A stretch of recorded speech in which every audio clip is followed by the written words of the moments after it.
നമ്മുടെ യൂട്യൂബ് ചാനലിലെ പുതിയൊരു വീഡിയോയിലേക്ക് എല്ലാവർക്കും സ്വാഗതം. നമ്മൾ കഴിഞ്ഞ ക്ലാസ്സിൽ ട്രിഗണോമെട്രി എന്ന് പറയുന്ന ചാപ്റ്ററും അതിലെ ഫസ്റ്റ് പാർട്ട് ആണ് നമ്മൾ ഡിസ്കസ് ചെയ്തിട്ടുള്ളത്. അതിൽ വരുന്നത് റേഷ്യോ എന്ന് പറയുന്ന ഒരു ഭാഗമായിരുന്നു. അതിൻ്റെ ടോപ്പിക്കും അതുപോലെ തന്നെ അതിൽ വരുന്ന ടെക്സ്റ്റ് ബുക്ക് ആക്ടിവിറ്റീസും നമ്മൾ എന്ത് ചെയ്തിട്ടുണ്ട്, കംപ്ലീറ്റ് ചെയ്തിട്ടുണ്ടായിരുന്നു അല്ലേ. ഇനി നെക്സ്റ്റ് നമുക്ക് പഠിക്കാനുള്ളൊരു ടോപ്പിക്കാണ് ന്യൂ മെഷർ ഓഫ് ആംഗിൾസ് എന്ന് പറയുന്ന ഒരു topic. Okay, new measure of angles എന്നുള്ളതാണ് നമ്മുടെ ടോപ്പിക്ക്. അപ്പോൾ ഈ ടോപ്പിക്കിൽ നമ്മൾ പുതിയ കുറച്ച് കാര്യങ്ങളാണ് എന്ത് ചെയ്യാൻ പോകുന്നത്, ഡിസ്കസ് ചെയ്യാനായിട്ട് പോകുന്നത്. ഓക്കെ, അപ്പോൾ അതിന് വേണ്ടിയിട്ട് ഇവിടെ രണ്ട് ട്രയാങ്കിൾസ് ഞാൻ ഇവിടെ എന്ത് ചെയ്തിട്ടുണ്ട്, ഇവിടെ സ്ക്രീനിൽ കാണിച്ചിട്ടുണ്ട്. ഇത് ഫസ്റ്റത്തെ ട്രയാങ്കിളിന് ഞാൻ എന്ത് പേര് കൊടുത്തു, ABC എന്ന് ഞാൻ എന്ത് ചെയ്തിട്ടുണ്ട്, പേര് കൊടുത്തിട്ടുണ്ട് അല്ലേ. ഈ ട്രയാങ്കിൾ ഒരു പ്രത്യേകത ഉണ്ട്. ഇത് എന്ത് ട്രയാങ്കിളാണ്, റൈറ്റ് ട്രയാങ്കിളാണ് അല്ലെങ്കിൽ മട്ട ത്രികോണമാണ് അല്ലേ. അപ്പൊ ഇതേ ട്രയാങ്കിളിന്റെ ഒരു ഫോട്ടോസ്റ്റാറ്റ് കോപ്പി എടുത്തിട്ടാണ് നമ്മൾ എന്ത് ചെയ്തിട്ടുള്ളത്, അതിന്റെ റൈറ്റ് സൈഡിൽ കൊണ്ടു വെച്ചിട്ടുള്ളത്. ഓക്കെ, അതിന് ബേസിക്കലി എന്താണ്, അത് രണ്ടും ഒരേ ട്രയാങ്കിൾ ആണ്. അപ്പൊ ഞാൻ അതിന് സെയിം നെയിം തന്നെ കൊടുക്കുകയാണ്, ABC എന്ന് പറഞ്ഞിട്ടുള്ള സെയിം നെയിം തന്നെ കൊടുത്തിരിക്കുന്നു. ഓക്കെ, ഇനി എന്തിനാണ് ഞാൻ ഈ സാധനത്തിന് രണ്ടെണ്ണം ആക്കിയിട്ട് രണ്ട് ഫോട്ടോസ്റ്റാറ്റുകൾ രണ്ട് കോപ്പി എടുത്ത് വെച്ചിട്ടുള്ളതെന്ന് ചോദിച്ചു കഴിഞ്ഞാൽ, അതിൽ A എന്ന് പറയുന്ന ആംഗിളിനെ വെച്ചിട്ടാണ് ഞാൻ ഫസ്റ്റത്തെ ചിത്രത്തിൽ പറയാം. ഓക്കെ, ഫസ്റ്റ് ചിത്രത്തിൽ ഞാൻ A എന്ന് പറയുന്ന കോണിനെ അടിസ്ഥാനപ്പെടുത്തിയിട്ടായിരിക്കും എന്ത് ചെയ്യുക, സംസാരിക്കുന്നത്. അടുത്ത രണ്ടാമത്തേല് C എന്ന് പറയുന്ന കോണിനെ അടിസ്ഥാനപ്പെടുത്തിയിട്ടാണ് രണ്ടാമത്തെ ചിത്രത്തിൽ ഞാൻ പറയാൻ പോകുന്നത്. ഓക്കെ, ഇനി നമുക്ക് എല്ലാവർക്കും അറിയുന്ന കാര്യമാണ്, ഈ ഒരു മട്ട ത്രികോണം കിട്ടുകയാണെന്നുണ്ടെങ്കിൽ അതിൽ ഏറ്റവും വലിയ വശം അല്ലെങ്കിൽ 90 ഡിഗ്രീന്റെ എതിരെ കിടക്കുന്ന ഓപ്പോസിറ്റ് കിടക്കുന്ന വശത്തിന് നമ്മളൊരു പേരിട്ട് വിളിക്കും. എന്താ പേരിട്ട് വിളിക്കുക, കർണം എന്ന് പേരിട്ട് വിളിക്കും അല്ലേ. അപ്പൊ രണ്ട് സൈഡിലും കർണത്തിന് ഞാൻ എന്ത് ചെയ്തിട്ടുണ്ട്, മാർക്ക് ചെയ്തിട്ടുണ്ട്. കർണത്തിന്റെ ഇംഗ്ലീഷ് എന്ന് പറയുന്നത് എന്താണ്, ഹൈപ്പോടെന്യൂസ് ആണ് അല്ലെ. ഹൈപ്പോടെന്യൂസ് ആണ്. അപ്പൊ ഞാനതും ഇവിടെ മാർക്ക് ചെയ്തിട്ടുണ്ട്, ഹൈപ്പോടെന്യൂസ്. ഓക്കെ, ദെൻ അടുത്തത് നമുക്ക് ബേസും ആൾട്ടിറ്റ്യൂഡും അല്ലെ, പാദവും ലംബവുമാണ് നമ്മൾ പായിതപോല സിദ്ധാന്തത്തിലൊക്കെ പഠിച്ചിട്ടുള്ളത്. പക്ഷെ ഇവിടെ വരുമ്പോൾ എന്ത് ചെയ്യും, ചെറിയൊരു മാറ്റം വരികയാണ്. ഈ A എന്ന് പറയുന്ന കോണിന് എതിരെ കിടക്കുന്ന വശമാണ് BC അല്ലെ. A എന്ന് പറയുന്ന കോണിന് ഓപ്പോസിറ്റ് കിടക്കുന്ന സൈഡാണ് BC എന്ന് പറയുന്നത്. അതുകൊണ്ട് ഈ BCനെ ഞാൻ എന്ത് പേര് വിളിക്കും, ഓപ്പോസിറ്റ് സൈഡ് എന്ന് വിളിക്കും. എന്താ പേര് വിളിക്കുക, ഓപ്പോസിറ്റ് സൈഡ്. ഓപ്പോസിറ്റ് സൈഡിന്റെ മലയാളമാണ് എതിർവശം. എതിരെ കിടക്കുന്ന വശമാണ് എതിർവശം. ഓക്കെ, ഇനി ഈ കർണവും എതിർവശവും അല്ലാതെ, ഹൈപ്പോടെന്യൂസും ഓപ്പോസിറ്റ് സൈഡും അല്ലാതെ ഈ AB എന്ന് പറയുന്ന ഒരു വശം കൂടി കിടക്കുന്നുണ്ടല്ലോ ഇല്ലേ. ഈ AB എന്ന് പറയുന്നത് ഈ കോണിന്റെ A എന്ന് പറയുന്ന കോണിന്റെ അഡ്ജസന്റ് ആയിട്ടല്ലേ കിടക്കുന്നത്, അല്ലെങ്കിൽ സമീപത്തായിട്ടല്ലേ കിടക്കുന്നത്. ആയതുകൊണ്ട് ഈ സൈഡിനെ നമ്മൾ എന്ത് വിളിക്കും, അഡ്ജസന്റ് സൈഡ് എന്ന് വിളിക്കും. എന്താ പേര് വിളിക്കുക, അഡ്ജസന്റ് സൈഡ്. അതിന്റെ മലയാളത്തിൽ നമുക്ക് എന്ത് പറയാം, സമീപ വശം എന്ന് പറയാം. ഓക്കെ, സമീപ വശം. ഓക്കെ, അപ്പൊ A എന്ന് പറയുന്ന കോണിന്റെ എതിർവശം ഓപ്പോസിറ്റ് സൈഡാണ് BC, അഡ്ജസന്റ് സൈഡാണ് AB, AC എന്ന് പറയുന്നത് എന്താണ്, ഹൈപ്പോടെന്യൂസ് അല്ലെങ്കിൽ കർണമാണ്. ഓക്കെ, ഇനി ഞാൻ രണ്ടാമത്തെ ചിത്രത്തിലേക്ക് വരുമ്പോൾ AC എന്ത് തന്നെയാണ്, കർണം ഹൈപ്പോടെന്യൂസ് തന്നെയാണ് അല്ലെ. പക്ഷേ ഈ C എന്ന് പറയുന്ന കോണിന്റെ എതിർവശം അല്ലെങ്കിൽ ഓപ്പോസിറ്റ് സൈഡായിട്ട് കിടക്കുന്നത് ഇവിടെ ആരാ, AB ആണ്. അതുകൊണ്ട് AB ആണ് ഇവിടെ നമ്മൾ എന്തായിട്ട് മാർക്ക് ചെയ്യുന്നത്, ഓപ്പോസിറ്റ് സൈഡായിട്ട് മാർക്ക് ചെയ്യുന്നത്. ഓക്കെ, ഓപ്പോസിറ്റ് സൈഡ് എന്ന് പറഞ്ഞാൽ എന്താണ്, എതിർവശമാണ്, എതിരെ കിടക്കുന്ന വശമാണ്. ഓപ്പോസിറ്റ് എന്ന് പറഞ്ഞു കഴിഞ്ഞാൽ എതിരെ അല്ലെങ്കിൽ ഓപ്പോസിറ്റ്, എതിർവശം, ഓപ്പോസിറ്റ് സൈഡ്. ഓക്കെ, ഇനി അതുപോലെ തന്നെ BC എന്ന് പറയുന്ന വശമാണ് ഇവിടെ എന്ത് സൈഡായിട്ട് വരിക, അഡ്ജസന്റ് സൈഡായിട്ട് വരിക. എന്ത് വരിക, അഡ്ജസന്റ് സൈഡ്, അല്ലെങ്കിൽ നമ്മൾ എന്ത് വിളിക്കും, സമീപ വശം എന്ന് വിളിക്കും. ഓക്കെ ആണല്ലോ. ഇനി ഇത് വെച്ചിട്ട് നമ്മൾ എന്ത് കണ്ടുപിടിക്കാൻ പോവാണ്, ഈ സാധനം വെച്ചിട്ട് നമ്മൾ 3 കാര്യങ്ങൾ പഠിക്കാനുണ്ട്. ഒന്നാമത്തെ സാധനത്തിന്റെ പേരാണ് സൈൻ. അതൊരു അംശബന്ധമാണ് കേട്ടോ, ഒരു റേഷ്യോ തന്നെയാണ്, ട്രിഗണോമെട്രിക് റേഷ്യോ എന്നാണ് അതിനെ പഠിക്കുക. ദെൻ രണ്ടാമത് നമുക്ക് പഠിക്കാനുള്ളത് ഒരു കോസ് എന്ന് പറഞ്ഞിട്ട് ഒരാളെ പഠിക്കാനുണ്ട്. അതുപോലെ തന്നെ ലാസ്റ്റ് ടാൻ എന്ന് പറയുന്ന ഒരാളെ പഠിക്കാനുണ്ട്. ഓക്കെ, സൈൻ എന്ന് പറഞ്ഞാൽ ഇത്രയേ ഉള്ളൂ, വളരെ സിമ്പിൾ ആണ്. Opposite side by hypotenuse. എന്താണ്, ഓപ്പോസിറ്റ് സൈഡ് ബൈ ഹൈപ്പോടെന്യൂസ്. ഇനി sine opposite side by hypotenuse ആണെങ്കിൽ ഇവിടെ ചിത്രത്തിൽ നോക്കിയിട്ട് നമുക്ക് സൈൻ എയും സൈൻ സിയും കണ്ടുപിടിച്ചൂടെ. സൈൻ എയും സൈൻ സിയും നമുക്ക് കണ്ടുപിടിക്കാം. ഇതാ എന്റെ ഓപ്പോസിറ്റ് സൈഡാണ് BC. അപ്പൊ ആയതുകൊണ്ട് ഓപ്പോസിറ്റ് സൈഡ് നമുക്ക് എന്ത് എഴുതാം, BC എന്ന് എഴുതാം, ബൈ അല്ലെ. കർണം അല്ലെങ്കിൽ ഹൈപ്പോടെന്യൂസ് എന്ന് പറയുന്നത് ഏതാണ്, AC ആണ്. അപ്പൊ BC ബൈ AC.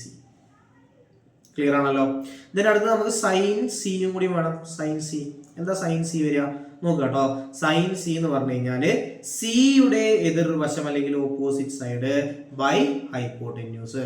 നോക്കുക, ബി സി എന്ന് പറയുന്ന കോണിന്റെ സി എന്ന് പറയുന്ന കോണിന്റെ എതിർവശം എന്ന് പറയുന്നത് ഏതാണ്? എ ബി ആണ്. അപ്പൊ എ ബി ബൈ കർണം എന്ന് പറയുന്നത് എ സി ആണ്. അപ്പൊ എന്ത് വന്നു? A B by A C എന്നായിട്ട് മാറി. ക്ലിയർ ആണല്ലോ. ഇതിനടുത്ത് നോക്കാം കോസ് അല്ലെ. അപ്പൊ സൈന് കഴിഞ്ഞു കേട്ടോ. സൈന് വളരെ ഇമ്പോർട്ടന്റ് ആണ്, പഠിച്ചു വെക്കണം. ഓപ്പോസിറ്റ് ബൈ ഹൈപ്പോട്ടന്യൂസ്, എതിർവശം ബൈ കർണം. എതിർവശം ബൈ ഇത് എഴുതി വെക്കാം. എതിർവശം ബൈ കർണം, എതിർവശം ബൈ കർണം. ഓക്കെ, ഇനി അടുത്ത കോസ് ആണ്. ഇവിടെ എതിർവശം അല്ലേ മേലെ വന്ന്, അതിന് പകരം ഇവിടെ എന്ത് കൊടുക്കുക? സമീപവശം കൊടുക്കുക. എന്ത് കൊടുക്കുക? സമീപവശം കൊടുക്കുക. അതായത് adjacent by hypotenuse. Adjacent by hypotenuse, അതായത് സമീപവശം ബൈ കർണം. അങ്ങനെയാണെങ്കിൽ അടുത്ത നമുക്ക് കോസ് എയും കണ്ടുപിടിക്കണം, അതുപോലെ തന്നെ കോസ് സിയും കണ്ടുപിടിക്കണം. കോസ് എയും കണ്ടുപിടിക്കണം, കോസ് സിയും കണ്ടുപിടിക്കണം. നോക്കുക, കോസ് എ എന്ന് പറഞ്ഞാൽ എയുടെ സമീപവശം. എയുടെ സമീപവശം ഏതാണ്?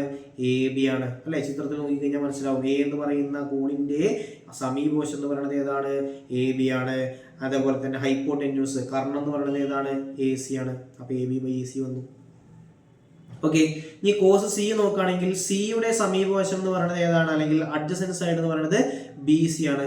B C by A C. A C അല്ലേ കർണം? അപ്പൊ B C by A C വന്നു. ഓക്കെ, അപ്പൊ രണ്ടാമത്തെ കാളിൽ നോക്കി വെക്കുക, എന്താണ്? കോസ് ആണ്. അപ്പൊ സൈൻ എന്ന് പറഞ്ഞാൽ എതിർവശം ബൈ കർണം, opposite by hypotenuse. Then cos എന്ന് പറഞ്ഞു കഴിഞ്ഞാൽ അഡ്ജസന്റ് സൈഡ് ബൈ ഹൈപ്പോട്ടന്യൂസ്, സമീപവശം ബൈ കർണം. ഓക്കെ, ഇനി നമുക്ക് ഒരാളും കൂടി ഉണ്ട്. ആരാണ്? ടാൻ എന്ന് പറയുന്ന ഒരാളും കൂടി ഉണ്ട്. ടാൻ എന്ന് പറഞ്ഞാൽ ഇത്രയേ ഉള്ളൂ, opposite side by adjacent side. എന്തായിരുന്നു? Opposite side by adjacent side. നോക്കുക, നമുക്കിവിടെ ടാൻ എയും കണ്ടുപിടിക്കണം, അതുപോലെ തന്നെ ടാൻ സിയും കണ്ടുപിടിക്കണം. ടാൻ എയും കണ്ടുപിടിക്കണം, ടാൻ സിയും കണ്ടുപിടിക്കണം. ഓക്കെ, ടാൻ എയുടെ എതിർവശം, എയുടെ എതിർവശം എന്ന് പറയുന്നത് ബി സി ആണ് അല്ലേ. അതുപോലെ തന്നെ എയുടെ സമീപവശം എന്ന് പറയുന്നത് ഏതാണ്? എ ബി ആണ്. അപ്പൊ B C by A B എന്ന് വന്നു. വന്നില്ലേ? ഇനി ടാൻ സി നോക്കാം. സിയുടെ എതിർവശം എന്ന് പറയുന്നത് എ ബി ആണ്. അപ്പൊ എ ബി ബൈ, ഇനി സമീപവശം എന്ന് പറയുന്നത് ബി സി ആണ്. B C. ഓക്കെ, അങ്ങനെ നമ്മൾ സൈന്, കോസ്, ടാൻ ഇതിനൊക്കെ ഓപ്പോസിറ്റ് വേറെയും പഠിക്കാനുണ്ട് കേട്ടോ. കോസീക്ക്, സീക്ക്, കോട്ട് എന്നൊക്കെ പറഞ്ഞിട്ട് വേറെയും പഠിക്കാനുണ്ട്. പക്ഷെ നമുക്ക് ഈ മൂന്നെണ്ണം മാത്രമേ പഠിക്കാനുള്ളൂ. സൈൻ എന്ന് പറഞ്ഞു കഴിഞ്ഞാൽ എതിർവശം ബൈ കർണം, കോസ് എന്ന് പറഞ്ഞു കഴിഞ്ഞാൽ സമീപവശം ബൈ കർണം, ടാൻ എന്ന് പറഞ്ഞു കഴിഞ്ഞാൽ എതിർവശം ബൈ സമീപവശം. ഓക്കെ, ഇത്രയും മാത്രം പഠിച്ചു വെച്ചാൽ മതി. ഈ ബാക്കിയൊക്കെ നമുക്ക് പ്രോബ്ലത്തിന്റെ ഭാഗത്തേക്ക് നോക്കുമ്പോൾ ചെയ്യാം. ഓക്കെ, ഇനി അടുത്തത് നോക്കുക. ഈ ട്രിഗണോമെട്രിയിൽ സൈനും കോസിനും ടാനിനും ഒക്കെ എന്തുണ്ട്? വാല്യൂസ് ഉണ്ട്. സൈനും കോസിനും ടാനും ഒക്കെ എന്തുണ്ട്? വാല്യൂസ് ഉണ്ട്. ഓരോ ആംഗിളിനും ഓരോ വാല്യൂസ്. അപ്പൊ ടാൻ 1 ഡിഗ്രി ഉണ്ട്, 1 degree. Tan 2 degree, tan 3 degree, tan 3 degree. ഇങ്ങനെ കുറേ വാല്യൂസ്. ആംഗിൾ 1 മുതൽ ചിത്രത്തിൽ നോക്കിയപ്പോൾ ആംഗിൾ 1 മുതൽ ഏതുവരുണ്ട്? 89 വരെയുള്ള വാല്യൂസ് നിങ്ങൾക്ക് ഇവിടെ എന്ത് ചെയ്തിട്ടുണ്ട്? തന്നിട്ടുണ്ട് ഇല്ലേ. അപ്പൊ 1 മുതൽ 89 വരെയുള്ള, 1 മുതൽ 89 വരെയുള്ള കോണുകളുടെ സൈൻ കോസ് വാല്യൂസ് ആണ് നിങ്ങളുടെ page number TB page number 126 കൊടുത്തിട്ടുണ്ട്. 126ാമത്തെ പേജിൽ ട്രിഗണോമെട്രിന്റെ ടേബിൾ കൊടുത്തിട്ടുണ്ട്. അപ്പൊ ഈ ടേബിൾ വെച്ചിട്ടാണ് നമ്മൾ എന്ത് ചെയ്യുക? വരുന്ന പ്രോബ്ലംസിലൊക്കെ ആൻസർ കണ്ടുപിടിക്കാനായിട്ട് പോകുന്നത്. ഓക്കെ, അപ്പൊ അതിന് മുന്നേ ഇതിലെ എല്ലാ വാല്യൂസും, ഈ വാല്യൂസ് ഒക്കെ 1 മുതൽ 89 വരെയുള്ള വാല്യൂസ് ഒക്കെ തന്നിട്ടുണ്ട് എന്ന് പറഞ്ഞു. അതിൽ ചിലത് ഒന്നും നമുക്ക് എന്ത് ചെയ്യില്ല, നമ്മുടെ ക്വസ്റ്റ്യൻ പേപ്പറിൽ വാല്യൂസ് തരില്ല. കാണാതെ പഠിക്കേണ്ടാത്ത കുറെ കാര്യങ്ങളുണ്ട് കേട്ടോ. അതെല്ലാം ഒന്നും കാണാപ്പാടം പഠിക്കാൻ നമുക്ക് കഴിയില്ലല്ലോ. അപ്പൊ ചില വാല്യൂസ് നമുക്ക് കാണാപ്പാടം പഠിക്കണം. പക്ഷെ ചില വാല്യൂസ് നമുക്ക് എന്ത് ചെയ്യും? നിങ്ങളുടെ ക്വസ്റ്റ്യൻ പേപ്പറിൽ നിങ്ങളുടെ വാല്യൂസ് ആയിട്ട് അതിൽ തന്നെ തന്നിട്ടുണ്ടാവും. ഓക്കെ, അപ്പൊ പഠിക്കേണ്ട കാര്യങ്ങൾ ഏതൊക്കെയാണ് നമുക്കൊന്ന് നോക്കണം. ഓക്കെ, ആദ്യം പഠിക്കേണ്ടത് സൈൻ 30 പഠിക്കണം. അതുപോലെ തന്നെ സൈൻ 45 ഡിഗ്രി പഠിക്കണം. സൈൻ 30 ഡിഗ്രി പഠിക്കണം, സൈൻ 45 ഡിഗ്രി പഠിക്കണം. അടുത്തത് സൈൻ 60 ഡിഗ്രി പഠിക്കണം. ഇത് കഴിഞ്ഞാൽ പിന്നെ പഠിക്കേണ്ടത് കോസ് ആണ്. കോസ് 30 ഡിഗ്രി പഠിക്കണം, കോസ് 45 ഡിഗ്രി പഠിക്കണം, അതുപോലെ തന്നെ കോസ് 60 ഡിഗ്രി പഠിക്കണം. ഓക്കെ, ദെൻ ടാനും പഠിക്കാനുണ്ട്. ടാൻ 30 ഡിഗ്രി പഠിക്കണം, ടാൻ 45 ഡിഗ്രി പഠിക്കണം, ലാസ്റ്റ് ടാൻ 60 ഡിഗ്രി പഠിക്കണം. ഇത്രയും കാര്യങ്ങളാണ് നമുക്ക് പഠിച്ച് വെക്കാനുള്ളത്. ഓക്കെ, അപ്പോൾ നമുക്ക് ഓരോന്നോരോന്നായിട്ട് പഠിക്കാം. സൈൻ 30 ഡിഗ്രി എന്ന് പറഞ്ഞാൽ 1/2 ആണ് മക്കളെ. സൈൻ 30 എന്ന് പറഞ്ഞാൽ എത്രയാണ്? 1/2 ആണ്. ദെൻ സൈൻ 45 എന്ന് പറഞ്ഞാൽ 1/√2 ആണ്. 1/√2 ആണ്. ദെൻ സൈൻ 60 എന്ന് പറയുന്നത് √3/2. എത്രയാണ്? √3/2. ഇനി ഇതേ സാധനത്തിനെ അടിയിൽ നിന്ന് മേലേക്ക് എഴുതി കഴിഞ്ഞാൽ എന്താവും? കോസ് ആയിട്ട് മാറും കേട്ടോ. വളരെ സിമ്പിൾ ആണ് കോസ്. സൈൻ അറിഞ്ഞു കഴിഞ്ഞാൽ കോസ് സിമ്പിൾ ആണ്. സൈൻ 60 ആണ് കോസ് 30 ആയിട്ട് വരിക. എന്താ വരിക? √3/2 ആണ്. അവിടെ താഴെ വന്നത് ഇവിടെ ഫസ്റ്റ് വന്നു അല്ലേ. ഇനി കോസ് 45 എന്ന് പറയുന്നത് എന്തെന്നെ വരിക? 1/√2 ആണ്. സൈൻ 45ഉം കോസ് 45ഉം 1/√2 ആണ്. വളരെ സിമ്പിൾ അല്ലേ പഠിക്കാൻ. ദെൻ കോസ് 60 എന്ന് പറയുന്നത് 1/2. ക്ലിയർ ആണല്ലോ. ഇനി നമുക്ക് ടാൻ കൂടി പഠിക്കേണ്ടത്. ടാൻ 30 എന്ന് പറഞ്ഞു കഴിഞ്ഞാൽ 1/√3 ആണ്. ടാൻ 45 എന്ന് പറയുന്നത് 1 ആണ്. ദെൻ ലാസ്റ്റ് വൺ ടാൻ 60 എന്ന് പറയുന്നത് √3 ആണ്. ഓക്കെ, അപ്പോൾ ഇത്രയും കാര്യങ്ങളാണ് നമുക്ക് കാണാപ്പാഠം പഠിക്കേണ്ട sine, cos, tan values. Okay, അപ്പോൾ ഇത്രയും കാര്യങ്ങൾ പഠിച്ചു വെക്കുക. ഇനി നമുക്ക് അടുത്ത് ചെയ്യാനുള്ളത് ഇതിൻ്റെ പ്രോബ്ലംസ് ആണ്. നമുക്ക് ഓരോ പ്രോബ്ലംസിലേക്ക് പോവാം. ഓക്കെ ആണല്ലോ. സോ നമ്മളുടെ first problem, the lengths of two sides of a triangle are 8 cm and 10 cm and the angle between them is 40 degree. അല്ലേ, what is the area of the triangle? ഇതാണ് നമ്മൾ തന്നിട്ടുള്ള ചോദ്യം. ഓക്കെ, ഒരു ത്രികോണത്തിന്റെ രണ്ട് വശങ്ങൾ 10 സെന്റിമീറ്ററും 8 സെന്റിമീറ്ററുമാണ്. അവയ്ക്കിടയിലെ കോണളവ് 40 ഡിഗ്രി. അങ്ങനെയാണെങ്കിൽ എ ക്വസ്റ്റ്യൻ പറഞ്ഞിട്ടുള്ളത് what is the area of the triangle? ത്രികോണത്തിന്റെ പരപ്പളവ് എത്രയാണ്? ഓക്കെ, അപ്പോൾ നമുക്ക് തന്നിട്ടുള്ള വാല്യൂസ് ഒക്കെ ഒന്ന് ഇതിൽ അടയാളപ്പെടുത്തല്ലേ. ആദ്യം രണ്ട് വശങ്ങൾ 10 സെന്റിമീറ്ററും 8 സെന്റിമീറ്ററുമാണ്. അപ്പോൾ താഴത്തെ വശം 10 സെന്റിമീറ്ററിനും സൈഡിലെ വശം 8 സെന്റിമീറ്ററിനും ഞാൻ മാർക്ക് ചെയ്തിട്ടുണ്ട്. 8ഉം 10ഉം. ഇനി അവയ്ക്കിടയിലെ കോൺ എത്ര ഡിഗ്രിയാണ്? 40 ഡിഗ്രിയാണ് അല്ലേ. 40 ഡിഗ്രി. അതും ഞാൻ എന്ത് ചെയ്തിട്ടുണ്ട്? മാർക്ക് ചെയ്തിട്ടുണ്ട്. ഓക്കെ, ഇനി ഒരു ത്രികോണത്തിന്റെ പരപ്പളവ് കണ്ടുപിടിക്കാനുള്ള സമവാക്യം നമുക്ക് എല്ലാവർക്കും അറിയാം. എന്താണ് ത്രികോണത്തിന്റെ പരപ്പളവ് കണ്ടുപിടിക്കാനുള്ള സമവാക്യം? അര BH ആണ് അല്ലെ. അര ഇൻറ്റു ബി ഇൻറ്റു എച്ച് അല്ലെ. ഇതില് ബി എന്ന് പറയുന്നത് എത്രയാണ്? 10 സെന്റിമീറ്റർ ആണെന്ന് നമുക്ക് തന്നിട്ടുണ്ടല്ലോ. ഇനി എച്ച് നമുക്ക് ഇവിടെ തന്നിട്ടുണ്ടോ? എച്ച് എന്ന് പറയുന്നത് ഈ കിടക്കുന്നതാണ് നമ്മുടെ എച്ച്. എച്ച് തന്നിട്ടുണ്ടോ? എച്ച് നമുക്ക് തന്നിട്ടില്ല. എച്ചിനെ നമുക്ക് ഇവിടെ കണ്ടുപിടിക്കണം. ഓക്കെ, അപ്പൊ ആ എച്ചിനെ കണ്ടുപിടിക്കാനാണ് നമ്മളിവിടെ ത്രികോണമിതി അല്ലെങ്കിൽ ട്രിഗണോമെട്രി ഉപയോഗിക്കാൻ പോണത്. ഓക്കെ ആണല്ലോ. അപ്പൊ ആദ്യം ഞാൻ ഈ സാധനത്തിന് ഒരു പേര് കൊടുക്കാൻ പോവാണ്. ഞാനിവിടെ എ എന്ന് കൊടുത്തു, ഇവിടെ ബി എന്നും സി എന്നും, ആ താഴത്തെ പോയിന്റിന് ഞാൻ ഡി എന്നും പേര് കൊടുത്തിട്ടുണ്ട്. ഓക്കെ, ഇനി ഞാനിവിടെ പരിഗണിക്കാൻ പോണത് ത്രികോണം എ ബി ഡി എന്ന് പറയുന്ന ഒരു ത്രികോണം പരിഗണിക്കാണ്. ആ ത്രികോണത്തിന്റെ പ്രത്യേകത അതെന്ത് ത്രികോണമാണ്? മട്ട ത്രികോണമാണ് അല്ലെ. മട്ട ത്രികോണത്തിൽ നമുക്ക് എന്ത് ഉപയോഗിക്കാം? ത്രികോണമിതി ഉപയോഗിച്ചൂടെ? അതായത് ഈ 40 ഡിഗ്രിയുടെ എതിർവശമാണ് എച്ച് എന്ന് പറയുന്ന ആള് അല്ലെ. 40 ഡിഗ്രിന്റെ എതിർവശമാണ് എച്ച് എന്ന് പറയുന്ന ആള്. അതുപോലെ തന്നെ കർണമാണ് 8 സെന്റിമീറ്റർ എന്ന് പറഞ്ഞിട്ട് തന്നിട്ടുള്ളത് അല്ലെ. അപ്പോൾ എതിർവശം നമുക്ക് ഇവിടെ കണ്ടുപിടിക്കണം. ശ്രദ്ധിക്കാട്ടോ, എതിർവശം നമുക്ക് ഇവിടെ കണ്ടുപിടിക്കണം. അതിനു പകരം കർണം നമുക്ക് ഇവിടെ തന്നിട്ടുണ്ട്. അപ്പൊ എതിർവശവും കർണവും നമുക്ക് ആരും ഉപയോഗിക്കേണ്ടി വരും? എതിർവശം കർണം വരുന്നത് ഏതിലാണ്? സൈനിലാണ്. സൈൻ 40 ഡിഗ്രിയാണ് നമുക്ക് ഇവിടെ ഉപയോഗിക്കേണ്ടത്. ഓക്കെ ആണല്ലോ. അപ്പൊ സൈൻ 40 ഡിഗ്രി സമം എതിർവശത്തിന്റെ പേര് AD എന്നാണ് അല്ലെ. ഇനി കർണത്തിന്റെ പേര് എന്ന് പറയുന്നത് AB എന്നുമാണ്. ഓക്കെ ആണല്ലോ. അപ്പൊ AD/AB എന്നായിട്ട് മാറി. ഓക്കെ, നമുക്ക് എച്ച് ആണോ കണ്ടുപിടിക്കുന്നത്? എച്ച് കണ്ടുപിടിക്കാൻ വേണ്ടിയിട്ടുള്ള പരാക്രമങ്ങളാണ് നമ്മളിവിടെ ചെയ്തുകൊണ്ടിരിക്കുന്നത്. എച്ച് കണ്ടുപിടിക്കാൻ വേണ്ടിയിട്ട് ഈ 40 ഡിഗ്രിന്റെ എതിർവശമാണ് നമ്മളുടെ എച്ച്. ABD എന്ന് പറയുന്ന ത്രികോണം മാത്രം പരിഗണിച്ചാൽ മതി. ബി എന്ന് പറയുന്ന കോണിന്റെ എതിർവശമാണ് എച്ച്. അതേപോലെ തന്നെ കർണമാണ് AB എന്ന് പറയുന്ന 8 സെന്റിമീറ്റർ തന്നിട്ടുള്ളത്. അപ്പൊ എന്ത് കണ്ടുപിടിക്കണം, എന്ത് തന്നിട്ടുണ്ട് എന്നുള്ള കാര്യമാണ് നമുക്ക് ഇവിടെ നോക്കേണ്ടത്. ഓക്കെ, ഇവിടെ കണ്ടുപിടിക്കേണ്ടത് എച്ച് ആണ്, തന്നിട്ടുള്ളത് AB ആണ്. അപ്പൊ AD/AB. ഓക്കെ, ഇനി സൈൻ 40ന്റെ വില 0.64 ആണ്. എത്രയാണ്?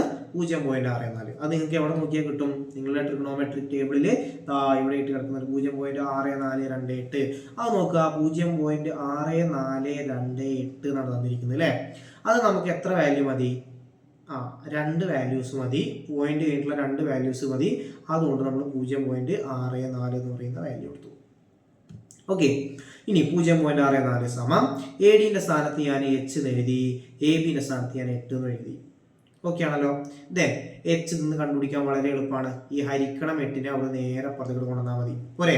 അപ്പോൾ 0.64 ഇൻറ്റു 8 എന്നായിട്ട് മാറും. 0.64 ഇൻറ്റു 8 4 8 32 2 ബാക്കി 3 വരും.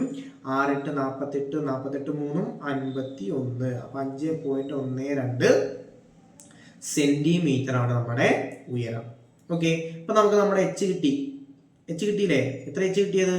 എച്ച് സമം നമുക്ക് ഇവിടെ എഴുതാം. എത്രയാണെന്ന് എഴുതാം? 5.12 സെന്റിമീറ്റർ. ഓക്കെ, ദെൻ നമുക്ക് പരപ്പളവ് ഏരിയ കണ്ടുപിടിക്കാം. ഏരിയ സമം 1/2 ഇൻറ്റു ബി എന്ന് പറയുന്നത് എത്രയാണ്? 10 സെന്റിമീറ്റർ ആണ്. 10 ഇൻറ്റു 5.12 അല്ലേ? ഈ സാധനത്തില് 2ഉം 10ഉം കൂടി വെട്ടിക്കളഞ്ഞാൽ അവിടെ എത്രയായിട്ട് മാറും? 5 ആയിട്ട് മാറും. സോ 5 ഇൻറ്റു 5.12 എഴുതാം. 5 ഇൻറ്റു 5.12 ചെയ്ത് കഴിഞ്ഞാൽ 25.60 സെന്റിമീറ്റർ സ്ക്വയർ എന്ന് പറയുന്ന ഉത്തരം നമുക്ക് കിട്ടും. ഓക്കെ, 3 സെന്റിമീറ്റർ സ്ക്വയർ ആണ് ത്രികോണത്തിന്റെ പരപ്പളവ് വരിക. ഇനി രണ്ടാമതൊരു ചോദ്യം കൂടി തന്നിട്ടുണ്ട്. 140 ആണ് കോണളവ് എന്നുണ്ടെങ്കിൽ എന്താണ് വരിക എന്നുള്ളത് അല്ലെ? ഈ 140 ആണെന്നുണ്ടെങ്കിൽ ചിത്രം മാറുന്നുള്ളൂ കേട്ടോ. ഇതാണോ, ഇവിടുന്ന് ഇങ്ങനെ ഒരു ചിത്രമാണ് വരിക, എന്നിട്ട് ഇത് ഇങ്ങനെ ജോയിൻ ചെയ്യിപ്പിക്കുക ചെയ്യുക. ഇവിടുത്തെ കോണളവ് എന്ത് വരും? 140 ഡിഗ്രി എന്നൊക്കെ വന്നിട്ടാണ് വരിക. പക്ഷെ ആൻസറിന് യാതൊരു മാറ്റവും ഉണ്ടാവില്ല, ചിത്രം മാത്രമാണ് മാറുന്നത്. അത് നിങ്ങളൊന്ന് ചെയ്ത് നോക്കുക സ്വന്തമായിട്ട്. ഓക്കെ, സോ നമ്മളുടെ സെക്കൻഡ് ക്വസ്റ്റ്യൻ. എന്താണ് നമ്മുടെ second question? The length of the sides of A rhombus is 5 centimetre and one of its angle is 100 degree. Calculate it's area. ഇതാണ് നമ്മുടെ സെക്കൻഡ് ക്വസ്റ്റ്യൻ അല്ലേ? അപ്പോൾ ഒരു റോംബസ് അല്ലെങ്കിൽ സമഭുജ സാമാന്തരികത്തിന്റെ വശങ്ങളുടെ നീളം എത്ര സെന്റിമീറ്റർ ആണ്? 5 സെന്റിമീറ്റർ വീതമാണ്. അപ്പോൾ സമഭുജ സാമാന്തരികം അല്ലെങ്കിൽ റോംബസ് എന്ന് പറഞ്ഞു കഴിഞ്ഞാൽ അതിന്റെ എല്ലാ വശങ്ങളും എന്തായിരിക്കും? തുല്യമായിരിക്കും അല്ലേ? അപ്പോൾ നമുക്ക് എല്ലാ വശങ്ങളും 5 സെന്റിമീറ്റർ ആയിട്ട് എടുക്കാം. അപ്പോൾ ഞാൻ ഈ രണ്ട് വശങ്ങളും 5 സെന്റിമീറ്റർ എന്ന് മാർക്ക് ചെയ്തിട്ടുണ്ട്. And one of its angle is 100 degree. അതിൽ ഒരു കോൺ എത്രയാണ്? 100 ഡിഗ്രിയാണ്. അപ്പോൾ നോക്കിയിട്ട് പറയാ, ഈ കോണാണോ അതോ ഇപ്പുറത്തുള്ള ഈ കോണാണോ 100 ഡിഗ്രി വരിക? 100 എന്ന് പറയുന്നത് എന്താണ്? ഒരു ബൃഹത് കോണാണ്, അല്ലെങ്കിൽ ഒരു ഒബ്റ്റ്യൂസ് ആംഗിൾ ആണ്, നമുക്കറിയാം അല്ലേ? അപ്പോൾ 90-നേക്കാട്ടിലും കൂടുതലാണ്. 90-നേക്കാട്ടിലും കൂടുതലായിട്ടുള്ള ആംഗിൾ എന്ന് പറയുന്നത് ഇതിൽ ഏതാണ്? ഈ വലിയ ഇങ്ങനെ തുറന്നു കിടക്കുന്ന പോലുള്ള ഒരു ആംഗിൾ ആണ് അല്ലേ? അപ്പോൾ ഈ ആംഗിളിൽ നമ്മൾ എത്ര ഡിഗ്രി ആയിട്ട് എടുത്തു? 100 ഡിഗ്രി ആയിട്ട് എടുത്തു. ഓക്കെ, ഇനി ഞാൻ ഈ സാധനത്തിന് എന്ത് കൊടുക്കുകയാണ്? ഒരു പേരും കൂടി കൊടുക്കുകയാണ്. നമുക്കൊരു പേര് കൊടുക്കാം. ഇവിടെ ഞാൻ എന്ത് കൊടുത്തു? എ എന്ന് കൊടുത്തു. ഇവിടെ ഞാൻ ബി എന്ന് കൊടുത്തു. ഇവിടെ സി ഡി, ഈ പോയിന്റിന് ഞാൻ പി എന്നും പേര് കൊടുത്തിട്ടുണ്ട്. ഓക്കെ, ഇനി നോക്കാം. നമുക്ക് ഇതിൽ അറിയാവുന്ന കുറച്ച് കാര്യങ്ങളാണ്. ആംഗിൾ ബി എന്ന് പറയുന്നത് എത്ര ഡിഗ്രിയാണ്? Angle B is equal to എത്ര ഡിഗ്രിയാണ്? 100 ഡിഗ്രിയാണ് അല്ലേ? 100 ഡിഗ്രിയാണ്. 100 ഡിഗ്രി. ഓക്കെ, ദെൻ നമുക്ക് ഇതിൽ നിന്ന് ആംഗിൾ എ കണ്ടുപിടിക്കാം. എന്തെങ്കിലും ആംഗിൾ എ കണ്ടുപിടിക്കാം. ആംഗിൾ എ കണ്ടുപിടിക്കാൻ നമുക്കറിയാം. അതെന്താണ്? സപ്ലിമെന്ററി ആംഗിൾസ് ആണ്, അല്ലെങ്കിൽ അനുപൂരകങ്ങളാണ് നമ്മൾ പഠിച്ചിട്ടില്ലേ? അതായത് ആംഗിൾ എയും ആംഗിൾ ബിയും കൂടി കൂട്ടിക്കഴിഞ്ഞാൽ എത്ര കിട്ടും? 180 കിട്ടും. കിട്ടൂലേ? അങ്ങനെയാണെങ്കിൽ ആംഗിൾ എ കണ്ടുപിടിക്കാൻ എന്ത് ചെയ്താൽ മതി? 180-ൽ നിന്ന് ആംഗിൾ ബി ആയിട്ടുള്ള 100-നെ കുറച്ചാൽ മതി. അപ്പൊ ആംഗിൾ എ എന്ന് പറയുന്നത് 80 ഡിഗ്രി എന്ന് കിട്ടും. ഓക്കെ, അപ്പൊ ആംഗിൾ എ എത്രയാണ്? 80 ഡിഗ്രിയാണ്. കിട്ടിയില്ലേ? അപ്പൊ ഞാൻ ഇവിടെ അടയാളപ്പെടുത്തിയിട്ടുണ്ട്. Angle A is equal to 80 degree. Okay, ഇനി നമുക്ക് ഇതിന്റെ പരപ്പളവ് അല്ലെങ്കിൽ ഏരിയ കണ്ടുപിടിക്കാനുള്ള ഇക്വേഷൻ നമുക്കറിയാം. ബി ഇൻറ്റു എച്ച് ആണ് അല്ലെ? ബേസ് ഇൻറ്റു ഹൈറ്റ് ആണ്. ഇനി ഇവിടെ ബി നമുക്കറിയാം എത്ര സെന്റിമീറ്റർ ആണ്? 5 സെന്റിമീറ്റർ ആണ്. എച്ച് നമുക്ക് ഇവിടെ അറിയില്ല. എച്ച് നമുക്ക് പിന്നെ ഇവിടെ കണ്ടുപിടിക്കേണ്ട അവസ്ഥ വന്നു. അപ്പൊ എച്ചിനെ കണ്ടുപിടിച്ച് കഴിഞ്ഞാലേ നമുക്ക് ഏരിയ കണ്ടുപിടിക്കാൻ പറ്റുള്ളൂ അല്ലെ? അപ്പൊ എച്ചിനെ കണ്ടുപിടിക്കാൻ വേണ്ടിയിട്ട് നമുക്ക് ഇവിടെ ഒരു ട്രയാങ്കിളിനെ കൺസിഡർ ചെയ്യണം.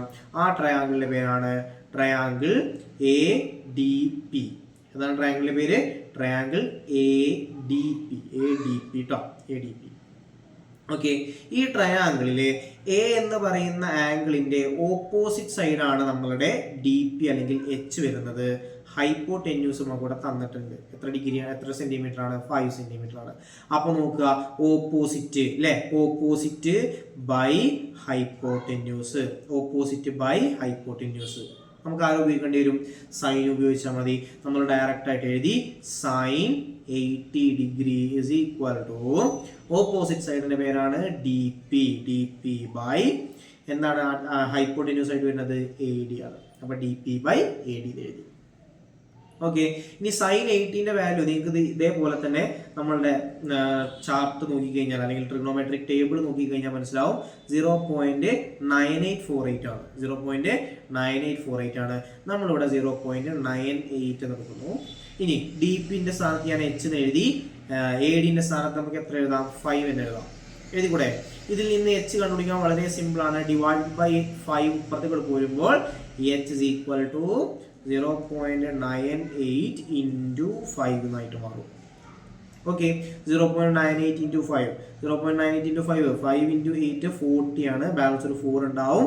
9 into 5 എന്ന് പറയുന്നത് 45, 45 plus 4 49, 4.90 എന്ന് പറയുന്ന ആൻസർ നമുക്ക് കിട്ടി. അത്രയും സെന്റിമീറ്റർ ആണ് എച്ച് വരിക. ഓക്കെ, അപ്പൊ നമുക്ക് എച്ച് കിട്ടിയില്ലേ? എച്ച് കിട്ടിക്കഴിഞ്ഞാൽ നമുക്ക് അതുകൂടെ എഴുതി വെച്ചതിന് ശേഷം നമുക്ക് നമ്മളുടെ ഏരിയ കണക്കാക്കാം. കണക്കാക്കി ഇവിടെ അപ്പൊ നമുക്ക് എച്ച് എത്ര കിട്ടി? 4.90 എന്ന് കിട്ടിയില്ലേ? Then area is equal to B into H, 5 into 4.9 അല്ലേ? 90 ആവശ്യമില്ല, നമുക്ക് 4.9 എന്ന് മാത്രം മതി. അപ്പോൾ 5 into 9 എന്ന് പറയുന്നത് 45ന് 5, ബാക്കി 4 ഉണ്ടാവും. 5 into 4 എന്ന് പറഞ്ഞാൽ 20 ആണ്. 20 4 കൂടി കൂട്ടി കഴിഞ്ഞാൽ 24 എന്ന് കിട്ടി. ഒരു പോയിന്റ് കൂടി ഇട്ട് കൊടുത്തപ്പോൾ 24.5 സെന്റിമീറ്റർ സ്ക്വയർ. ഇതാണ് അതിന്റെ യൂണിറ്റ് വരിക. ഓക്കെ, അപ്പോൾ നമ്മളുടെ സെക്കൻഡ് ക്വസ്റ്റ്യൻ കംപ്ലീറ്റ് ആയിട്ടുണ്ട്. Moving to the third question. ഏതാണ് third question? The length of the diagonals of a parallelogram are, diagonals അല്ല കേട്ടോ, ഇവിടെ diagonals അല്ല, എന്താണ്? sides ആണ് കേട്ടോ, sides. Okay, sides of a parallelogram are 8 cm and 12 cm. ഏതൊക്കെയാണ്? 8 cm ഉം 12 cm ആണ് അല്ലേ? നമ്മുടെ മാർക്ക് ചെയ്തിട്ടുണ്ട് 8 cm ഉം 12 cm ആണ്. And the angle between them is 50 degree. Angle between them is 50 degree. നോക്കുക, ഇത് താഴത്തെ വശത്തിന് ഞാൻ 12 cm എന്നും സൈഡിലെ വശത്തിന് ഞാൻ 8 cm എന്നും എടുത്തു. അവയുടെ ഇടയിലുള്ള ആംഗിൾ എത്രയാണ്? 50 ഡിഗ്രി ആണ്. ഓക്കെ, ഇത്രയും കാര്യങ്ങളാണ് നമുക്ക് തന്നിട്ടുള്ളത്. ഇത് വെച്ചിട്ട് ഇതിന്റെ ഏരിയ കണ്ടുപിടിക്കാൻ പറഞ്ഞു. നമ്മൾ നേരത്തെ ചെയ്തതിന് തൊട്ട് മുന്നേ ചെയ്ത അതേ പ്രോബ്ലം തന്നെയാണ്. അവിടെ റോംബസ് ആയിരുന്നു, ഇവിടെ എന്താണ്? പാരലോഗ്രാം ആണ്. ഓക്കെ, ഞാൻ അതിന് നേരത്തെ കൊടുത്ത പോലെ പേര് കൊടുത്തു, എ ബി സി ഡി. ഈ താഴത്തെ പോയിന്റ് ഞാൻ പി എന്നും പേര് കൊടുത്തു. ഓക്കെ, അപ്പൊ ഏരിയ കണ്ടുപിടിക്കണമെന്നുണ്ടെങ്കിൽ നമുക്ക് എന്ത് വേണം? ബി എച്ച് വേണം. അതാണ് നമ്മുടെ ഇക്വേഷൻ എല്ലാവർക്കും മനസ്സിലാവണം. Area is equal to B H ആണ്. ഇവിടെ ബി എന്ന് പറയുന്നത് 12 സെന്റിമീറ്റർ ആണ്. എച്ച് എന്ന് പറയുന്നത് അറിയില്ല. എച്ചിനെ നമുക്ക് എന്ത് ചെയ്യണം? കണ്ടുപിടിക്കണം. വേണ്ടേ? എച്ചിനെ കണ്ടുപിടിക്കാൻ നമ്മൾ നേരത്തെ കൺസിഡർ ചെയ്ത പോലെ തന്നെ ട്രയാങ്കിൾ എ ഡി പി എന്ന് പറയുന്ന ട്രയാങ്കിൾ നമുക്ക് എന്ത് ചെയ്താൽ മതി? കൺസിഡർ ചെയ്താൽ മതി. പോരെ? ട്രയാങ്കിൾ എ ഡി പിയില് നോക്കട്ടോ, ഈ ട്രയാങ്കിൾ ആണ് നമ്മൾ എ ഡി പി എന്ന് പറയുന്ന ഈ ഒരു ട്രയാങ്കിളില് ഇതാണ് നമ്മളുടെ എച്ച് അല്ലെ? ഈ എച്ചിനെയാണ് നമുക്ക് കണ്ടുപിടിക്കേണ്ടത്. അതിന് വേണ്ടിയിട്ട് നമുക്ക് തന്നിട്ടുള്ളത് ഈ ഹൈപ്പോട്ടന്യൂസ് ആണ്. അപ്പോൾ ഓപ്പോസിറ്റ് സൈഡ് ഹൈപ്പോട്ടന്യൂസ് നമ്മൾ നേരത്തെ ചെയ്ത അതേ സാധനങ്ങൾ തന്നെയാണ്. ഏതാണ്? സൈൻ ആണ്. Sine 50 degree is equal to opposite സൈഡിന്റെ പേര് ഡി പി, അഡ്ജസന്റ് സൈഡ് എന്ന് പറയുന്നത് ഹൈപ്പോട്ടന്യൂസിന്റെ പേര് A D, D P by A D. Okay, sine 50ന്റെ വാല്യൂ എന്ന് പറയുന്നത് 0.77 ആണ് കേട്ടോ. 0.77 ആണ്. ഡി പിന്റെ സ്ഥാനത്ത് ഞാൻ എച്ച് എന്ന് എഴുതി, എ ഡിന്റെ സ്ഥാനത്ത് ഞാൻ എത്ര എഴുതി? 8 എന്ന് എഴുതി. ഓക്കെ, ഇനി എച്ചിനെ കണ്ടുപിടിച്ചൂടെ? H is equal to 0.77 into എത്രയാണ് വരിക? 8. ഇത് ചെയ്ത് കഴിഞ്ഞാൽ 7 into 8 56 ആണ്. Then 7 into 8 again 56 plus 5 എന്ന് പറയുമ്പോൾ 61. So 6.16 സെന്റിമീറ്റർ ആണ് നമ്മുടെ ഹൈറ്റ് വരിക. അപ്പൊ ഹൈറ്റ് നമ്മുടെ കൈ കിട്ടി. എത്രയാണ്? 6.16 സെന്റിമീറ്റർ ആണ് അല്ലെ? എച്ച് കിട്ടിയ സ്ഥിതിക്ക് നമുക്ക് ഏരിയ കണ്ടുപിടിക്കാം. Area is equal to 12 into 6.16. 12 into എത്രയാണ്? 6.16. നമുക്ക് ഒന്ന് കാൽക്കുലേറ്റ് ചെയ്ത് നോക്കാം അല്ലെ? 616 into 12. 2 into 6 12 ആണ്. ബാലൻസ് ഒരു 1 വരും അല്ലെ? 1 into 2 2 plus 1 3 ആണ്. 6 into 2 എന്ന് പറയുന്നത് again 12. Okay, 1 into 6 6, 1 into 1 1, 1 into 6 6. നോക്കുക, 2 9 3 7. ഇതിലെവിടെ പോയിന്റ് ഇടുക? നമ്മളുടെ ചോദ്യത്തിലെ പോയിന്റ് കഴിഞ്ഞിട്ട് 2 പേരാണ് അല്ലെ? 1ഉം 6ഉം ആണ്. അപ്പോൾ ഉത്തരത്തിലും പോയിന്റ് കഴിഞ്ഞിട്ട് 2 പേരാണ് വരേണ്ടത്. So the answer is 73.92 centimetre square എന്ന് പറയുന്ന ആൻസർ നമുക്ക് കിട്ടും. ഓക്കെ ആണല്ലോ. സോ നമ്മുടെ തേർഡ് ക്വസ്റ്റ്യൻ കംപ്ലീറ്റ് ചെയ്തു. We are moving to the fourth question. Okay, fourth question പറയുന്നത് എന്താണ്? A triangle is to be drawn with one side 8 centimetre long and one of the angle is 40 degree. What is the minimum length of the side opposite to this angle? അല്ലേ, ഇപ്പോൾ ഒരു side എത്ര centimetre ആയിട്ടുള്ളൊരു triangle ഉണ്ട്? ഒരു ത്രികോണത്തിന്റെ ഒരു വശം 8 സെന്റിമീറ്റർ ആണ്. അതിന്റെ ഒരു സൈഡിൽ വരുന്ന ആംഗിൾ എന്ന് പറയുന്നത്, ഒരറ്റത്ത് വരുന്ന ആംഗിൾ എന്ന് പറയുന്നത് എത്രയാണ്? കോൺ എന്ന് പറയുന്നത് 40 ഡിഗ്രിയാണ്. അപ്പോൾ ആ 40 ഡിഗ്രി കോണിന്റെ എതിരെ വരാവുന്ന വശത്തിന്റെ ഏറ്റവും മിനിമം ലെങ്ത് എത്രയാണെന്ന് കണ്ടുപിടിക്കാനാണ് പറഞ്ഞിട്ടുള്ളത്. ഓക്കെ, അപ്പോൾ അതിന് വേണ്ടിയിട്ട് ഞാനിതാ ഇവിടെ ഈ വശത്തിന് ഞാൻ 8 സെന്റിമീറ്റർ എടുത്തു. ഈ കോണിനെ ഞാൻ എത്ര ഡിഗ്രി എടുത്തു? 40 ഡിഗ്രി എടുത്തു. ഓക്കെ, ഇനി ഇവിടുന്ന് ഇതാ ഏത് പോയിന്റിലേക്ക് നമ്മൾ ജോയിൻ ചെയ്യിപ്പിച്ചാലും, ഇങ്ങനത്തെ ഏത് പോയിന്റ്, ഈ സൈഡിലുള്ള ഏത് പോയിന്റ് നമുക്ക് ഇതാ ഇവിടെ നിന്ന് ജോയിൻ ചെയ്യിപ്പിച്ചാലും നല്ല ലെങ്ത് വരും. കാരണം ഈ പോയിന്റിനെക്കാട്ടിലും എന്ത് വരും? ലെങ്ത് കൂടുതൽ വരും. ഏറ്റവും കുറഞ്ഞ ലെങ്ത് വരണം എന്നുണ്ടെങ്കിൽ അത് എത്ര ഡിഗ്രി ആയിരിക്കണം? അവിടെ 90 ഡിഗ്രി ആയിരിക്കണം. അതായത് പെർപെൻഡിക്കുലർ ആയിട്ട് വരയ്ക്കുന്ന വരയ്ക്കാണ് ഏറ്റവും ഷോർട്ടസ്റ്റ് ലെങ്ത് ഉണ്ടാവുക. ഓക്കെ, മിനിമം ലെങ്ത് എന്ന് പറയുന്നത് പെർപെൻഡിക്കുലർ ആയിട്ട് വരയ്ക്കുമ്പോഴായിരിക്കും. ഇനി നോക്കുക, ഇവിടെ നമുക്ക് ഈ വശത്തിന്റെ മിനിമം ലെങ്ത് കണ്ടുപിടിക്കാനല്ലേ പറഞ്ഞിട്ടുള്ളത്. അതായത് 40 ഡിഗ്രീന്റെ എന്ത് സൈഡാണിത്? ഓപ്പോസിറ്റ് സൈഡാണ്. ഇവിടെ ഇത് 90 ഡിഗ്രി ആണെന്നല്ലേ ഇപ്പൊ നമ്മൾ പറഞ്ഞത്. 90 ഡിഗ്രി ആണെന്നുണ്ടെങ്കിൽ ഈ 8 എന്ന് പറയുന്നത് എന്താണ്? ഹൈപ്പോടെന്യൂസ് ആണ് അല്ലേ. അപ്പോൾ ഓപ്പോസിറ്റ് സൈഡ് കണ്ടുപിടിക്കണം എന്ത് വെച്ചിട്ട്? നമ്മളുടെ ഹൈപ്പോടെന്യൂസ് വെച്ചിട്ട് അല്ലേ. അപ്പോൾ അതിന് വേണ്ടിയിട്ട് ഞാനിത് അവിടെ ഒരു പേര് കൊടുക്കുന്നുണ്ട്. ആദ്യം ഈ സാധനത്തിന് ഇവിടെ ഞാൻ എ എന്ന് കൊടുത്തു, ബി കൊടുത്തിട്ടുണ്ട്, സിയും കൊടുത്തിട്ടുണ്ട്. ഇനി ട്രയാങ്കിൾ എ ബി സിനെ ഞാനിവിടെ കൺസിഡർ ചെയ്തു. ഓക്കെ, ട്രയാങ്കിൾ എ ബി സിയില് നമുക്ക് കണ്ടുപിടിക്കേണ്ടത് എ സിന്റെ ലെങ്ത് ആണ് അല്ലെ. അപ്പൊ എ സി എന്ന് പറയുന്നത് 40 ഡിഗ്രീന്റെ എന്ത് സൈഡാണ്? എതിർ വശമാണ്, അല്ലെങ്കിൽ ഓപ്പോസിറ്റ് സൈഡാണ് അല്ലെ. അപ്പോ ഓപ്പോസിറ്റ് സൈഡും ഹൈപ്പോടെന്യൂസും 90 ഡിഗ്രീന്റെ ഓപ്പോസിറ്റ് ആണ് ആര്? 8 സെന്റിമീറ്റർ കിടക്കുന്നത് അല്ലെ. അപ്പൊ ആയതുകൊണ്ട് സൈൻ എത്ര ഡിഗ്രി? 40 ഡിഗ്രി സമം ഓപ്പോസിറ്റ് സൈഡിന്റെ പേര് എ സി ആണ്, ഹൈപ്പോടെന്യൂസിന്റെ പേര് ബി സി ആണ്. അപ്പൊ A C by B C എന്ന് പറഞ്ഞു വന്നില്ലേ. സൈൻ 40ന്റെ വാല്യൂ നമ്മൾ കഴിഞ്ഞ പ്രോബ്ലത്തിൽ ചെയ്തിട്ടുണ്ടായിരുന്നു. 0.64 ആയിരുന്നു അല്ലെ. 0.64 is equal to A C. നമ്മൾ അങ്ങനെ തന്നെ ഇട്ടു, A C by then B സിയുടെ നീളം നമുക്കറിയാം 8 ആണ്. then ഇതിൽ നിന്ന് എ സി കണ്ടുപിടിക്കാൻ വളരെ സിമ്പിൾ അല്ലേ. 0.64 into 8 ആണല്ലോ. 6 into 4 4 into 8 ആണ് 32 ആണ്. then 4 into 8 6 into 8 48 plus 3 എന്ന് പറയുമ്പോൾ എത്രയാണ്? 51. സോ 5.12 സെന്റിമീറ്റർ ആണ് ഏറ്റവും മിനിമം ലെങ്ത് ആയിട്ട് വരിക. ഓക്കെ, ഇത് മനസ്സിലായിട്ടുണ്ടെന്ന് വിചാരിക്കുന്നു. നമുക്ക് നേരെ നെക്സ്റ്റ് പ്രോബ്ലത്തിലേക്ക് പോവാം. ഓക്കെ, അങ്ങനെ നമ്മളുടെ അഞ്ചാമത്തെ ചോദ്യം എന്താണ്? നമ്മുടെ അഞ്ചാമത്തെ ചോദ്യം, the length of the sides of A rhombus is 5 centimetre and one of its angle is 70 degree. Calculate the length of its diagonals. അല്ലേ, അപ്പോൾ അതാണ് ക്വസ്റ്റ്യൻ. ഒരു സമഭുജ സാമാന്തരികത്തിന്റെ ഒരു വശത്തിന്റെ നീളം 5 സെന്റിമീറ്ററും ഒരു കോൺ 70 ഡിഗ്രിയുമാണ്. സമഭുജ സാമാന്തരികത്തിന്റെ വികരണങ്ങളുടെ നീളം കണക്കാക്കുക. അപ്പോൾ ഈ ചോദ്യം ചെയ്യണമെന്നുണ്ടെങ്കിൽ 2 പോയിന്റ് നമുക്ക് ആദ്യം എന്ത് ചെയ്യണം? മനസ്സിലാക്കി വെക്കണം. ഓക്കെ, അപ്പോൾ അതിലുള്ള ഫസ്റ്റ് പോയിന്റ് എന്ന് പറയുന്നത് ഇതാണ്. ഡയഗണൽസ് എന്ത് ചെയ്യും? Diagonals bisect the angles. ഇതാണ് ഫസ്റ്റ് പോയിന്റ്. ഓക്കെ, രണ്ടാമത്തെ പോയിന്റ് ആണ് diagonals R perpendicular bisectors each other. Okay, അപ്പോൾ ഫസ്റ്റത്തെ പോയിന്റ് ആണ് നമുക്ക് ആദ്യം നോക്കേണ്ടത്. ഡയഗണൽസ് ബൈസെക്ട് ദി ആംഗിൾ, അല്ലെങ്കിൽ വികരണങ്ങൾ കോണുകളെ സമഭാഗം ചെയ്യുന്നു. ഓക്കെ, വികരണങ്ങൾ കോണുകളെ സമഭാഗം ചെയ്യുന്നു. അപ്പോൾ നമുക്ക് ആ കാര്യം നമുക്ക് ഇവിടെ നിന്ന് അടയാളപ്പെടുത്തുകയാണെന്നുണ്ടെങ്കിൽ ഇതിൽ നമുക്ക് തന്നിട്ടുണ്ട് വശങ്ങളുടെ നീളം 5 സെന്റിമീറ്റർ ആണ്. ഒരു കോൺ എത്രയാണ്? 70 ഡിഗ്രിയാണ്. അപ്പോൾ ഓക്കെ, ഈ ഒരു കോണിനെ നമ്മൾ 70 ഡിഗ്രി ആക്കി എടുത്തു കഴിഞ്ഞാൽ അതിനെ ഒരു വികരണം വന്നിട്ട് 2 കഷ്ണങ്ങളായിട്ട് എന്ത് ചെയ്തിട്ടുണ്ട്? മുറിച്ചിട്ടുണ്ട് ഇല്ലേ. അപ്പോൾ അതിലത്തെ ഓരോ കഷ്ണവും എത്ര വീതം വരും? 70 ഡിഗ്രീൻ്റെ പകുതി എന്ന് പറയുന്നത് 35 ഡിഗ്രി 35 ഡിഗ്രിയാണ് അല്ലേ. അപ്പോൾ നമുക്ക് ആ രണ്ട് കോണുകളും 35 ഡിഗ്രി 35 ഡിഗ്രി എന്ന് അടയാളപ്പെടുത്താം. ഓക്കെ, അതാണ് ഫസ്റ്റ് പോയിന്റ് കൊണ്ടുള്ള ഉപയോഗം. ഓക്കെ, രണ്ടാമത്തെ കാര്യം എന്ന് പറയുന്നത് diagonals are perpendicular bisectors each other. അതായത് വികർണങ്ങൾ പരസ്പരം ലംബ സമഭാജികളാണ്. അപ്പോൾ ആദ്യം നമ്മൾ മനസ്സിലാക്കേണ്ട കാര്യം എന്താണ് ലംബ സമഭാജി എന്നുള്ളതാണ്. സമഭാജി എന്ന് പറഞ്ഞു കഴിഞ്ഞാൽ സമഭാഗം ചെയ്യുന്നു, ബൈസെക്ട് ചെയ്യുന്നു, അതായത് തുല്യമായിട്ട് മുറിക്കുന്നു, അതിനാണ് ബൈസെക്ട് ചെയ്യുക എന്ന് പറഞ്ഞത്.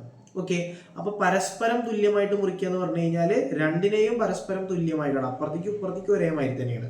ഓക്കെ, ഇനി എന്താണ് പെർപെൻഡിക്കുലർ ബൈസെക്ടർ എന്ന് പറഞ്ഞു കഴിഞ്ഞാൽ? പെർപെൻഡിക്കുലർ എന്ന് പറഞ്ഞു കഴിഞ്ഞാൽ അവിടെ ഉണ്ടാകുന്ന കോണളവ് എത്രയാണ്? 90 ഡിഗ്രിയാണ്. ഓക്കെ, ഇത്രയും കാര്യങ്ങളാണ് നമുക്ക് ഈ രണ്ട് പോയിന്റ് കൊണ്ട് നമുക്ക് പഠിച്ചു വെക്കാനുള്ളത്. ഓക്കെ, ഇനി നമുക്ക് നമ്മുടെ പ്രോബ്ലത്തിലേക്ക് ഡയറക്റ്റ് ആയിട്ട് കയറാം. ഓക്കെ, അപ്പൊ നോക്കുക, ഫസ്റ്റ് തന്നെ നമുക്ക് ഈ റോംബസ് അഥവാ സമഭുജ സാമാന്ത്രികത്തിൽ ഒരു പേര് കൊടുക്കണം. എന്താ നമുക്ക് പേര് കൊടുക്കുക? നമ്മൾ സ്ഥിരം പേരെന്ന് കൊടുക്കാം. എന്താണ്? എ ഇവിടെ കൊടുത്തു, ഇവിടെ ഞാൻ ബി കൊടുത്തിട്ടുണ്ട്, then C, D and E point നടുവിലെ പോയിന്റ് ഞാൻ പി എന്നും പേര് കൊടുത്തു.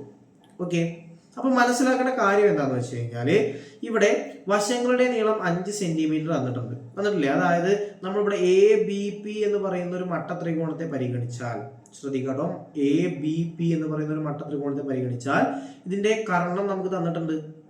നമുക്ക് ഈ 35 ഡിഗ്രീന്റെ എതിർവശവും സമീപവശവും കണ്ടുപിടിച്ചാൽ മതി. എതിർവശം കണ്ടുപിടിക്കാൻ നമുക്കറിയാം, ആരുപയോഗിച്ചാൽ മതി?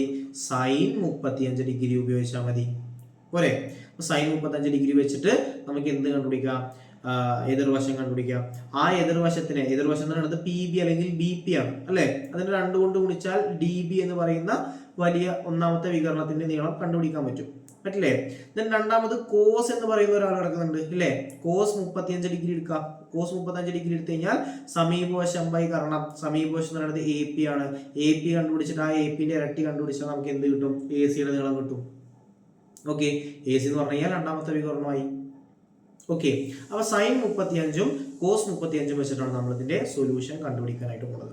ഓക്കെ, അപ്പൊ ആദ്യം നമുക്ക് സൈൻ 35 സമം, സൈൻ 35 എന്താ? എതിർവശം ബൈ കർണം, ഓപ്പോസിറ്റ് ബൈ ഹൈപ്പോട്ടന്യൂസ്. എന്താണ്? P B by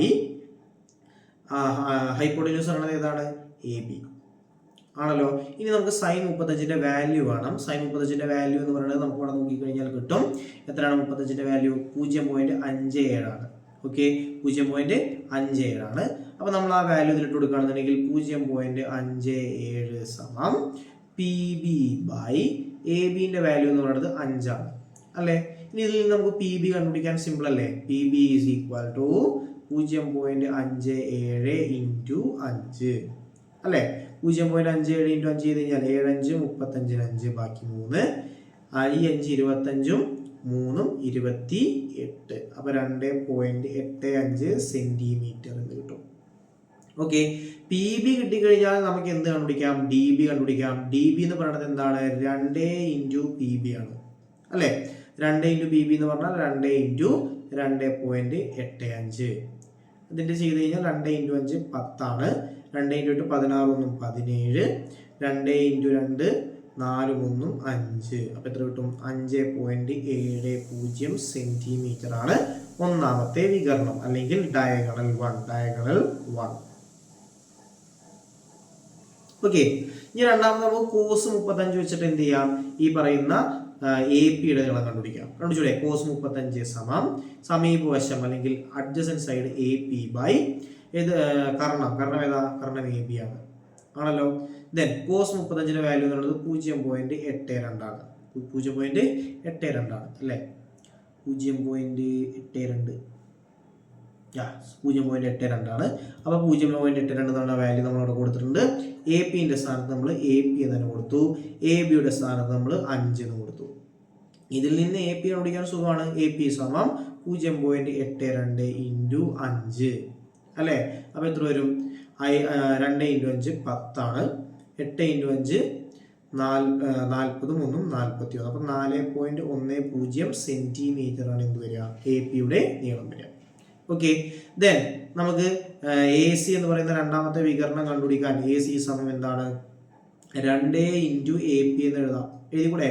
2 into A P എന്ന് പറഞ്ഞാൽ 2 ഇൻറ്റു 4.10 ഇത് ചെയ്ത് കഴിഞ്ഞാൽ 8.2 സെൻറ്റിമീറ്റർ എന്ന് പറയുന്ന നീളം കിട്ടും. ഓക്കെ, അപ്പോൾ അങ്ങനെയാണെന്നുണ്ടെങ്കിൽ നമുക്ക് എന്ത് എഴുതാം? ഡയഗണൽ 1 എത്രയാണ്, ഡയഗണൽ 2 എത്രയാണ്? D1 is equal to 5.70 centimetre and D2 is equal to 8.2 centimetre എന്ന് എഴുതി അവസാനിപ്പിക്കാം. ഓക്കെ, അപ്പോൾ നമ്മൾ ഈ സെറ്റിലുള്ള എല്ലാ ക്വസ്റ്റ്യൻസും നമ്മൾ എന്ത് ചെയ്തിട്ടുണ്ട്?